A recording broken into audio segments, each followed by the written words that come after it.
And welcome to my channel Jesus Education Point. देखिए बच्चे, इस वीडियो में हम बात करेंगे जो चैप्टर नंबर हमारा 3 है, मेटल्स एंड नॉन मेटल्स। यहाँ पर मैं आपको एक्सप्लेन करूंगा एनसीईआरटी की बुक्स, ओके। और इसमें बेटा हम इंटेक्स क्वेश्चन और सॉल्यूशंस जो होंगे ना एक्सरसाइज क्वेश्चन की, वो भी हम डिस्कस करेंगे। देखिए बेटा, पहले बात करते हैं हम फिजिकल प्रॉपर्टीज की बात करें तो आपको पता होनी चाहिए बेटा, सारी चीज मैंने यहाँ पर हाईलाइट की हुई है। मेटल्स बेटा आपको पता है कि वो लस्ट्रस होते हैं।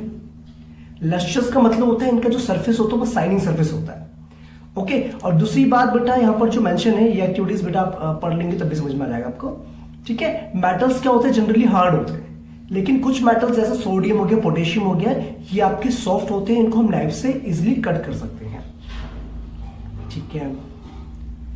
दूसरी बात बेटा आपको होता है मेटल्स को हम जो है थिन शीट्स में कन्वर्ट कर सकते हैं और इस प्रॉपर्टी को हम कहते हैं मैलिएबिलिटी।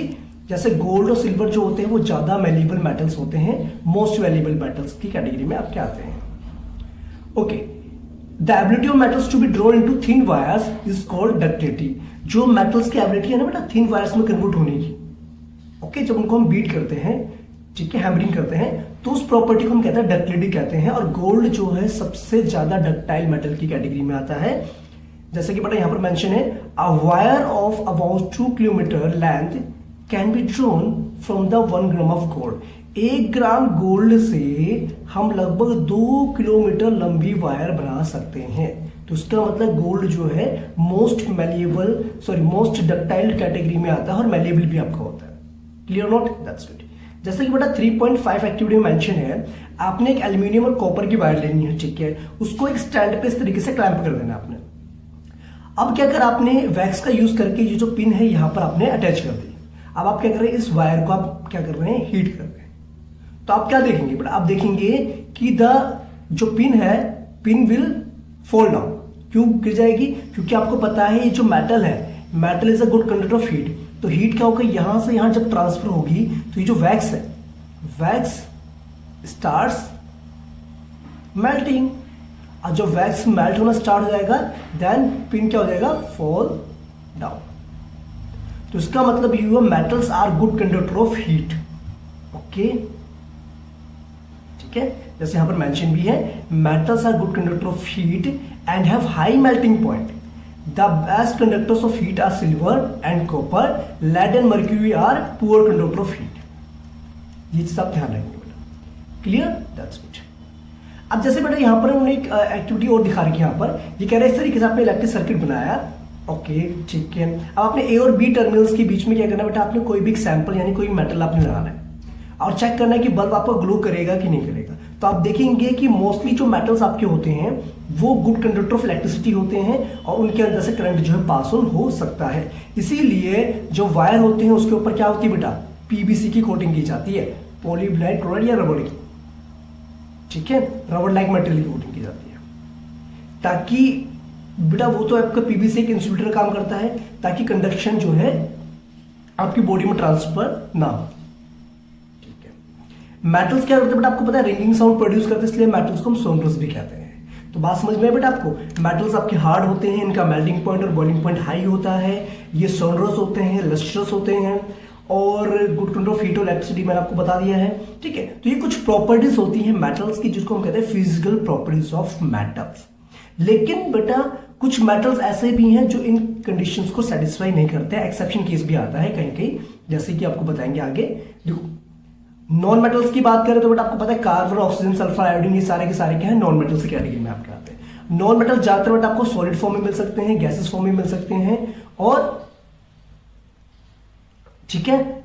और लेकिन जो ब्रोमीन है ना बेटा, ब्रोमीन एक ऐसा नॉन मेटल है जो कि आपको लिक्विड फॉर्म में मिलता है, क्लियर नोट, ठीक है। लेकिन मेटल्स मोस्टली आपको सॉलिड फॉर्म में मिलेंगे एक्सेप्ट मर्क्यूरी।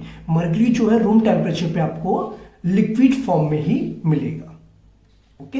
ये बेटा आपको यहां पर मेंशन के कुछ एग्जांपल्स दे रखे हैं, देखो। All metals except mercury exist as solid at room temperature. सारे मेटल्स आपके क्या होंगे, सॉलिड फॉर्म में होंगे, लेकिन मर्क्यूरी जो है रूम टेम्परेचर पे क्या होगा, लिक्विड फॉर्म में एग्जिस्ट करता है। वैसे ही बेटा आपको पता होना चाहिए मेटल्स का जो मेल्टिंग पॉइंट होता है बहुत ज्यादा हाई होता है, लेकिन गैलियम और सीजियम एक ऐसे मेटल्स हैं जिनका मेल्टिंग पॉइंट लो होता है। जैसे अगर आप सीजियम या गैलियम को अपने हथेली पर रखोगे ना बेटा तो इट स्टार्ट मेल्टिंग, ओके। ये आपके बॉडी के टेम्परेचर से ही मेल्ट होना स्टार्ट हो जाएगा। These two metals will melt if you keep them on your palm, clear, that's it. Iodine एक बड़ा नॉन मेटल है जो कि लस्ट्रस होता है। ओके, आपको अभी अपने पढ़ा था ना कि मेटल्स जो है लस्ट्रस होते हैं, शाइनिंग सरफेस होते हैं, वैसे ही आयोडीन एक ऐसा नॉन मेटल है जिसका सरफेस क्या होता है, शाइनिंग होता है। That means iodine is lustrous in nature. That's good. Okay, that's good. अब जैसे बड़ा कार्बन जो है आपको पता है कार्बन एलोट्रोप्स की फॉर्म में एग्जिस्ट करता है। कार्बन की डिफरेंट एलोट्रोप्स की हम बात करें, जैसे आपका होता है ग्रेफाइट, डायमंड, बकमिस्टर, फुलरिन होता है ना। तो डायमंड जो होता है हार्डेस्ट सब्सटेंस माना जाता है जिसका मेल्टिंग पॉइंट बहुत ज्यादा हाई होता है। और ग्रेफाइट की बात करें तो ग्रेफाइट भी एक तरीके से कार्बन का एलोट्रोप है, लेकिन it's a good conductor of electricity. Clear. जैसे बेटा कुछ एल्कली मेटल्स आपके पास, जैसे लिथियम हो गया, सोडियम हो गया, पोटेशियम हो गया, ये सॉफ्ट होते हैं, इनको हम जो है नाइफ से भी कट कर सकते हैं, इसीलिए इनकी डेंसिटी लो होती है और इनका मेल्टिंग पॉइंट भी क्या होता है, लो होता है। डन और नोट। तो ये एक्सेप्शंस आपको पता होना जरूरी है। क्लियर। जैसे कि बेटा एक्टिविटी 3.8 देखेंगे आप, तो यहां पर क्या बोला गया है, आप एक मैग्नीशियम रिबन लीजिए और कुछ सल्फर का पाउडर लेंगे। आपने मैग्नीशियम रिबन को जलाना स्टार्ट किया, ठीक है। अब उसकी जो ऐश होगी, आपको पता है ना जब मैग्नीशियम रिबन को जलाते हो क्या बनता है, मैग्नीशियम ऑक्साइड बनता है, जैसे कि आपने फर्स्ट चैप्टर में पढ़ा था, ठीक। अब इस मैग्नीशियम ऑक्साइड को अगर मैं वाटर में ऐड करूंगा तो आप देखेंगे बेटा वहां बनेगा मैग्नीशियम हाइड्रोक्साइड बनेगा, ठीक है। Clear, that's it. ओके, उसको फिर आपने टेस्ट करना है रेड लिटमस पेपर से और ब्लू लिटमस पेपर से। आप देखेंगे बेटा, देखो मैग्नीशियम हाइड्रोक्साइड क्या होता है बेटा, बेसिक इन नेचर होता है। तो ये क्या करेगा, रेड को ब्लू कर देगा और ब्लू में कोई चेंज नहीं आएगा। तो इसका मतलब मैग्नीशियम ऑक्साइड जो है आपका क्या है, वो बेसिक इन नेचर है। अब वैसे ही बेटा अगर आप सल्फर पाउडर को जलाते हैं तो आपको पता है क्या बनेगा, सल्फर डाइऑक्साइड गैस बनेगी। अब इस सल्फर डाइऑक्साइड गैस को अगर आप पानी में ऐड करेंगे तो ऑब्वियसली बात है बेटा क्या बनेगा, सल्फरस, मतलब एक तरीके से एसिड बन जाएगा, सल्फ्यूरिक एसिड बन सकता है। ओके, और एसिड बनेगा तो ऑब्वियसली बात है वो बेटा क्या करेगा, ब्लू लिटमस पेपर को रेड कर देगा, ठीक है। कह रहा है कि is the product form of burning sulphur acidic और basic, can you write equation for this reaction. आप देख सकते हैं बेटा, देखो अगर मैग्नीशियम को आप जलाएंगे तो आपको पता है क्या बनता है बेटा, मैग्नीशियम ऑक्साइड बनता है, MgO बनता है। बाकी बैलेंस कर आप लेंगे इसको। सल्फर को आप जलाएंगे तो आपको पता है सल्फर डाइऑक्साइड गैस बनती है, और सल्फर डाइऑक्साइड गैस आपके एसिडिक नेचर की होती है और मैग्नीशियम ऑक्साइड आपका बेसिक नेचर का होता है। तो इसका मतलब ये हुआ जितने भी आपके मेटल्स होते हैं उनके ऑक्साइड बेसिक नेचर के होते हैं, और जितने भी नॉन मेटल्स आपके होंगे उनके ऑक्साइड्स हमेशा एसिडिक नेचर के होते हैं, जैसा कि आपने बेटा चैप्टर 2 में भी ये पढ़ा था, है ना। Okay, very good. बात आती है बेटा केमिकल प्रॉपर्टीज ऑफ मेटल्स, कि मेटल्स जो है अलग अलग कंडीशंस पे किस तरीके से रिएक्शन करते हैं। एयर के साथ कैसे रिएक्शन है, एसिड के साथ कैसे रिएक्शन है, ओके। तो बाकी वाटर के साथ कैसे रिएक्शन करेंगे, तो वो सारी हम केमिकल प्रॉपर्टीज यहां पर पढ़ेंगे। ओके, देखो ये कह रहा है कि क्या होगा अगर मेटल को हम एयर में जलाते हैं। तो आपको पता है बेटा, जैसे आपने फर्स्ट चैप्टर में पढ़ा था कि अगर हम मैग्नीशियम रिबन को जलाते हैं तो आपने देखा होगा उसमें व्हाइट डेजलिंग जो है फ्लेम प्रोड्यूस होती है, जो क्या बनाता है, मैग्नीशियम ऑक्साइड बनाता है, व्हाइट कलर का पाउडर बनता है, ओके। और जो कि क्या होता है, बेसिक इन नेचर होता है, क्योंकि वो वाटर में सॉल्युबल होने के बाद it leads to the formation of base, और बेस की तरफ बिहेव करता है, ठीक है। जैसे कि यहां पर इन्होंने एक एक्टिविटी मेंशन की हुई है। ये कह रहा है कोई भी सैंपल आप होल्ड करेंगे पेयर ऑफ टॉन्ग्स का यूज करके, उसको आपने फ्लेम को क्या करना है, फ्लेम पे हीट करना डायरेक्टली, और यही बेटा सभी मेटल्स के साथ आपने रिपीट करना है। अब कह रहा है कि कौन सा मेटल जो इजीली आपका जलेगा, तो देखो बेटा यहां पर ना कुछ मेटल्स दे रखे आपको, देखो aluminium, copper, iron, lead, magnesium, zinc and sodium. इन सब में से बेटा कौन सा मेटल जो इजीली जलेगा, तो आपको पता होना चाहिए सोडियम मेटल जो सबसे जल्दी जलेगा और इजीली जलेगा, सोडियम मेटल, ठीक है। What flame colour did you observe when metal burn. तो आपको पता है बेटा जब सोडियम को जलाया जाता है तो येलो कलर की फ्लेम निकलती है, कैसे निकलती है, येलो फ्लेम निकलती है, ठीक है। How does the metal surface appear after burning, ठीक है। How does the metal surface appear after burning, arrange the, देखो ये कह रहा है कि बेटा जब आप देखेंगे, जब जलाएंगे उसको तो मेटल सरफेस कैसे दिखेगा आपको, ठीक है, तो ग्रे कलर का दिखेगा। अब कह रहा है कि arrange the metals in decreasing order of their reactivity towards oxygen. आपने क्या करना है, मेटल्स को बेटा अरेंज करना है decreasing order of their reactivity. तो आप देखेंगे बेटा सबसे ज्यादा रिएक्टिव जो होगा आपका सोडियम होगा, फिर मैग्नीशियम होगा, एल्यूमिनियम होगा, फिर जिंक होगा, आयरन होगा, फिर कॉपर होगा। ठीक है, तो सबसे ज्यादा जो रिएक्टिव होगा ऑक्सीजन के साथ वो सोडियम मेटल होगा। Sodium is highly reactive metal. जैसा कि बेटा आपको पता है ना, जब आप पढ़ेंगे रिएक्टिविटी सीरीज तो आपको वहां पर समझ में आ जाएगा। Are the product soluble in water? देखो बेटा सारे जो प्रोडक्ट होंगे वो वाटर में सोल्यूबल नहीं होंगे। ठीक है, कुछ ही मेटल्स के ऑक्साइड जो वाटर में सोल्यूबल हो पाते हैं। ठीक है, क्लियर? That's good. देखो बेटा, almost all metals combine with oxygen to form metal oxide. ठीक है, जैसे बेटा आपको पता है कॉपर को जब हीट करते हैं एयर में तो उसके ऊपर बेटा बन जाती है कॉपर ऑक्साइड की एक लेयर बन जाती है जो कि ब्लैक कलर की होती है। ठीक है, CuO बन जाता है। एल्यूमिनियम क्या बनाता है बेटा? एल्यूमिनियम ऑक्साइड बनाता है। ठीक है, मोस्टली जो मेटल्स होते हैं बेटा उनके ऑक्साइड्स के होते हैं बेसिक नेचर के होते हैं, लेकिन यहां पर कुछ ऐसे मेटल्स भी हैं जो एसिड और बेस दोनों की तरह बिहेव करते हैं। उन ऑक्साइड्स को हम कहते हैं एम्फोटेरिक ऑक्साइड्स कहते हैं। जैसे बेटा एल्यूमिनियम ऑक्साइड हो गया, जिंक ऑक्साइड हो गया, ये एसिड और बेस दोनों के साथ रिएक्शन करते हैं, जिंक ऑक्साइड और एल्यूमिनियम ऑक्साइड। इसीलिए इनको हम कहते हैं, क्या कहते हैं? एम्फोटेरिक ऑक्साइड्स बोलते हैं। ओके, जैसे देखो बेटा एल्यूमिनियम ऑक्साइड को जब आप HCl के साथ रिएक्शन करेंगे तो बनेगा एल्यूमिनियम क्लोराइड, साथ में वाटर बनेगा। तो इसका मतलब ये यहां पर बेस की तरह बिहेव कर रहा है, और जब NaOH के साथ रिएक्शन करवा रहे हैं तो ये एसिड की तरह बिहेव कर रहा है। हाँ, तो सोडियम एल्यूमिनेट बन जाएगा। सेम बेटा जिंक के केस में भी होगा। अगर जिंक को हम रिएक्ट करवाते हैं HCl के साथ, सॉरी जिंक ऑक्साइड को, तो ये बनाएगा बेटा जिंक क्लोराइड बनाएगा और साथ में H2O बनाएगा। ठीक है, अगर उसको बैलेंस करना चाहेंगे तो आप ऐसे बैलेंस कर सकते हैं इसको। क्लियर? ओके। और लेकिन बेटा अगर जिंक ऑक्साइड को अगर हम सोडियम हाइड्रोक्साइड के साथ रिएक्शन करवाएं तो ये बनाएगा सोडियम जिंकेट, NaZnO2 प्लस में H2। देखो बैलेंस्ड है कि नहीं है? सोडियम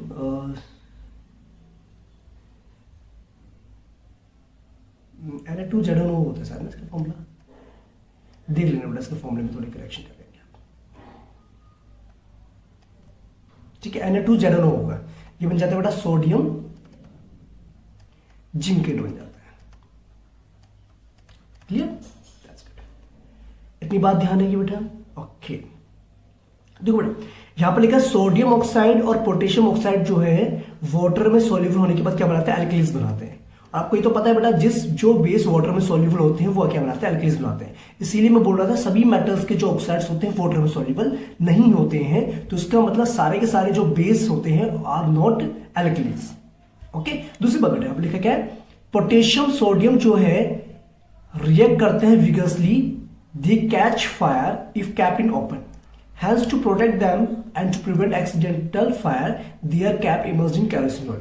देखो बेटा होता क्या है ना, सोडियम और पोटेशियम हाईली रिएक्टिव मेटल्स होते हैं।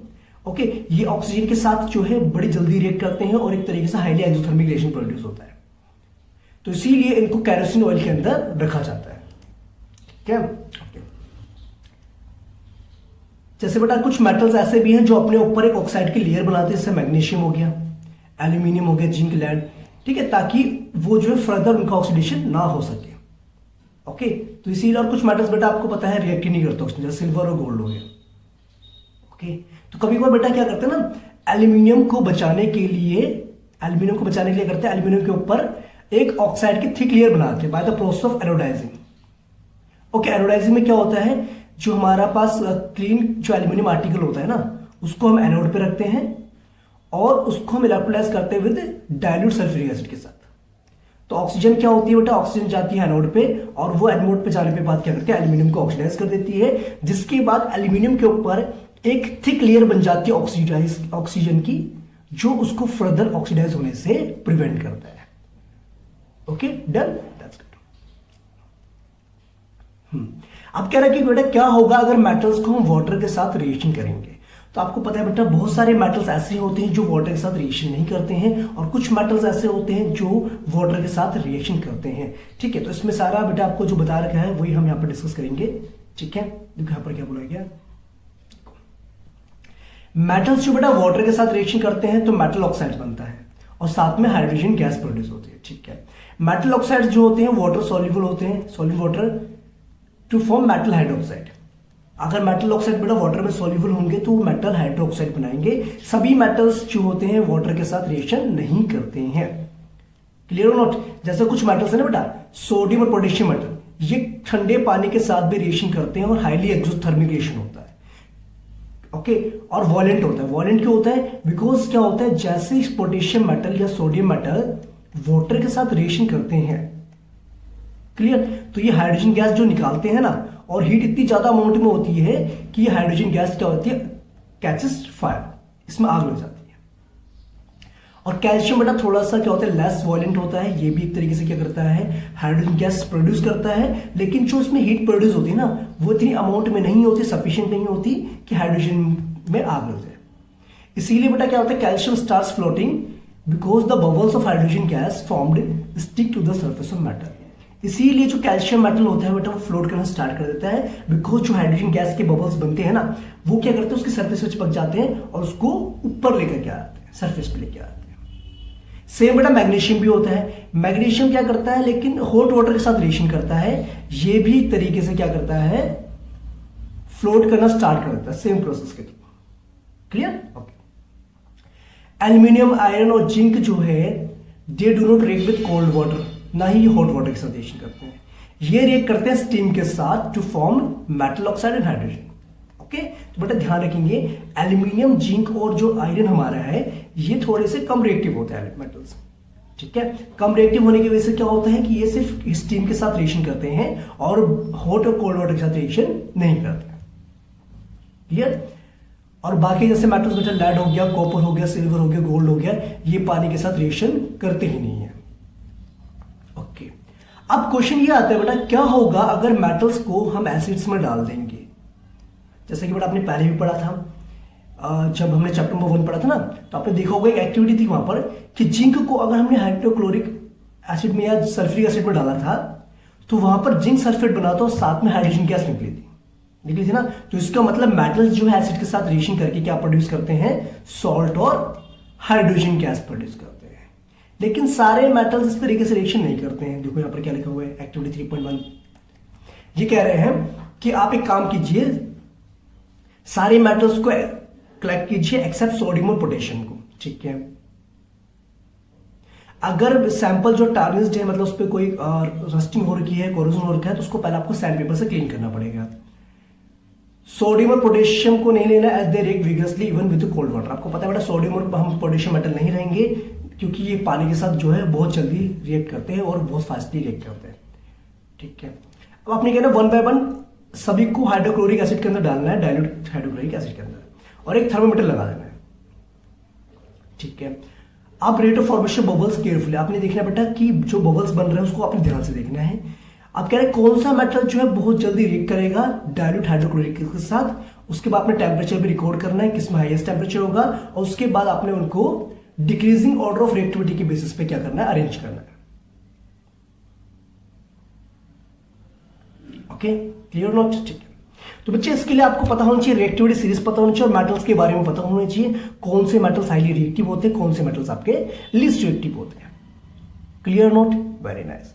जैसे बेटा आपको पता है कि मोस्टली कुछ मेटल्स तो बेटा रिएक्ट कर लेंगे आपके डाइल्यूट हाइड्रोक्लोरिक एसिड के साथ।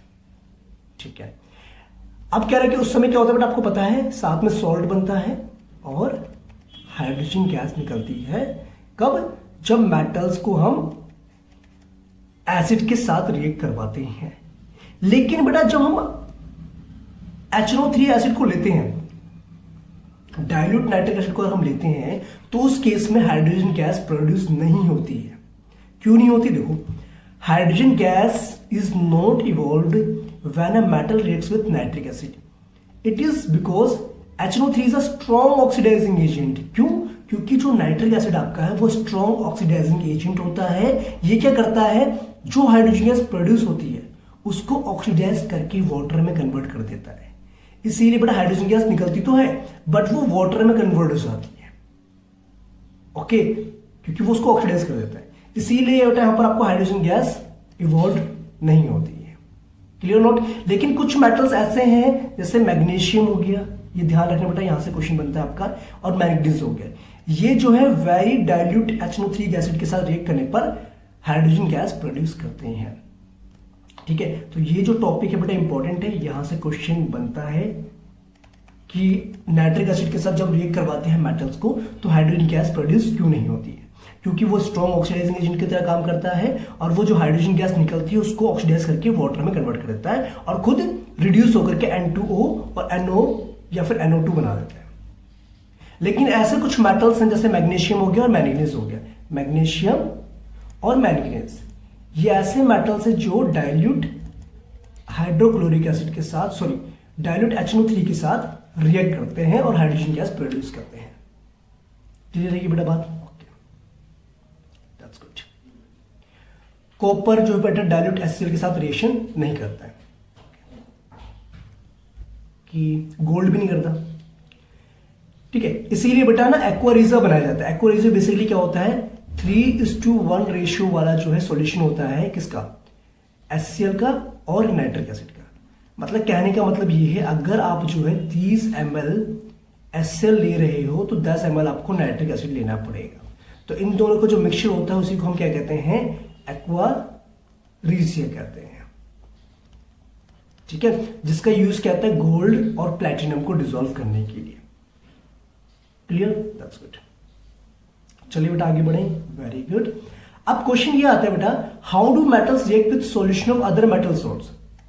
ओके, अब ये क्वेश्चन है कि जो मेटल्स आपके हैं वो दूसरे मेटल्स के सॉल्ट सॉल्यूशन के साथ कैसे रिएक्ट करते हैं।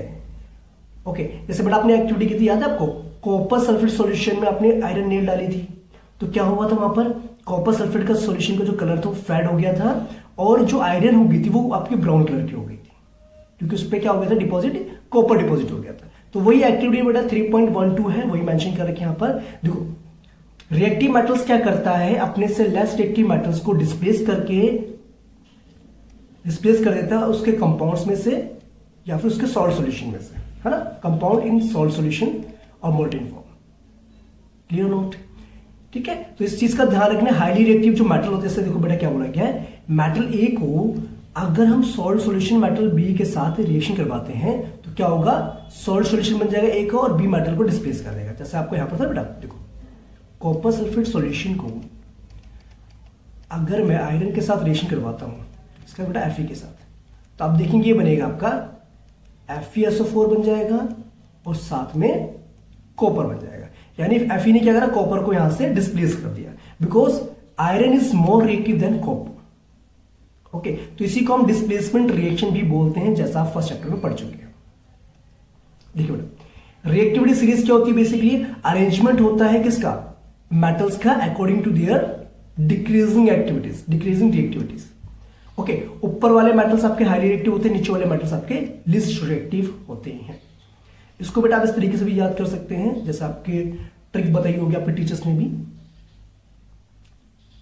ठीक है, जैसे आपका ना बेटा पोटेशियम यहां पर हो गया, इसको आप ऐसे पढ़ सकते हो, देखो क न के। ठीक है, मसाले आलू जरा फीके पड़े हैं, चल हट आगे आ। समझे नहीं समझी बात? तो यानी कि इस तरीके से बेटा आप याद कर सकते हैं। नीचे डाउन द सीरीज क्या हो रहा है, रिएक्टिविटी डिक्रीज होती जा रही है। क्लियर? या ऐसे भी कर सकते, केदारनाथ का मालिक आलू जरा फीके पकाता है, चल हट आगे आ। ओके, तो यानी कि एक तरीके से potassium, sodium, calcium, magnesium, aluminium, zinc, iron, lead, hydrogen, copper, mercury, silver और गोल्ड, ये रिएक्टिविटी सीरीज आपको पता होगी तो बेटा आप कोई भी क्वेश्चन जो है इजिली कर सकते हो। क्लियर? ओके, मोस्टली क्वेश्चन बेटा यहीं से बेस्ड आपके आते हैं। ओके, तो आई होप इतनी बात आपको क्लियर हो गई। वेल, आगे बढ़ते हैं। अब बेटा यहां पर एक पॉइंट आता है आपका, देखो मेटल्स और नॉन मेटल्स को जो हम रिएक्ट करवाएंगे तो कैसे आपस में रिएक्ट करते हैं। आपने देखा होगा बेटा, आयनिक कंपाउंड्स के बारे में आपने पढ़ा होगा। ठीक है, आयनिक कंपाउंड्स में क्या होता है, एक आपका मेटल होता है, एक आपका नॉन मेटल होता है। यानी कि एक कैटायन होता है, एक आपका एनायन होता है। कैटायन के अंदर क्या होता है, पॉजिटिव चार्ज होता है और एनायन के अंदर क्या होता है, नेगेटिव चार्ज होता है। ओके, अब ये क्यों होता है ये आपको पता होना जरूरी है। देखिए बच्चे, आपको पता है बेटा सभी मेटल्स का आपको इलेक्ट्रॉनिक कॉन्फिगरेशन भी पता है और ये भी पता है कि उनके पास कितने नंबर ऑफ इलेक्ट्रॉन्स होते हैं, कितना उनका एटॉमिक नंबर होता है। ओके, अब जैसे देखो बेटा यहां पर कह रहा है अगर मुझे सोडियम क्लोराइड बनाना है यानी कि NaCl बनाना है तो कैसे बने। तो सोडियम की बात करें तो सोडियम के पास बेटा आपको पता होना चाहिए कितने इलेक्ट्रॉन्स होते हैं, 11 इलेक्ट्रॉन्स होते हैं। कॉन्फिगरेशन क्या होता है 2 8 1, यानी फर्स्ट शेल में 2, सेकंड शेल में 8, लास्ट शेल में 1 होते हैं। तो इसका मतलब अब सोडियम जो हमारा है वो क्या करेगा, अपने एक इलेक्ट्रॉन को इजीली लूज कर देगा। तो पहले 2 8 1 थे, अब हो जाएंगे इसके पास 2 8 हो जाएंगे। तो उसका आउटरमोस्ट शेल क्या हो, कंप्लीट हो गया। तो उसको अगर डॉट की फॉर्म में लिखे तो लिखेंगे सोडियम के ऊपर एक डॉट। क्लियर। अब क्लोरीन की बात करें तो क्लोरीन की बात करें तो बेटा क्लोरीन के पास होते हैं 17 इलेक्ट्रॉन्स। ठीक है, अब इसको चाहिए बेटा एक इलेक्ट्रॉन की रिक्वायरमेंट है ना। कॉन्फिगरेशन क्या होगा 2 8 7, कितने की जरूरत है, एक इलेक्ट्रॉन की जरूरत है। तो क्या करेगा क्लोरीन क्या करेगा, Cl जो है एक इलेक्ट्रॉन को गेन करेगा और Cl माइनस बना लेगा। 2 8 7 था तो जाएगा 2 8, तो यहां पर आएगा बेटा क्लोरीन। तो उसके पास कितने बेटा 1 2 3 4 5 6 7 है आउटरमोस्ट शेल में। यहां से इलेक्ट्रॉन लिया तो उससे क्या होगा, सोडियम के ऊपर आ जाएगा प्लस का चार्ज, क्लोरीन के ऊपर आ जाएगा बेटा नेगेटिव चार्ज, और दोनों के बीच में क्या होगा, अट्रैक्शन होगी, जिसकी वजह से ये NaCl एक बॉन्ड बन जाएगा। इसी को हम कहते हैं आयोनिक कंपाउंड कहते हैं, या फिर इलेक्ट्रोवैलेंट कंपाउंड्स भी हम बोलते हैं। ऐसे बेटा आप बाकी मेटल्स के लिए बना सकते हैं, बाकी जो है कंपाउंड्स भी बना सकते हैं। जैसे कि देखो यहां पर देखा है आपको मैग्नीशियम क्लोराइड के बारे में।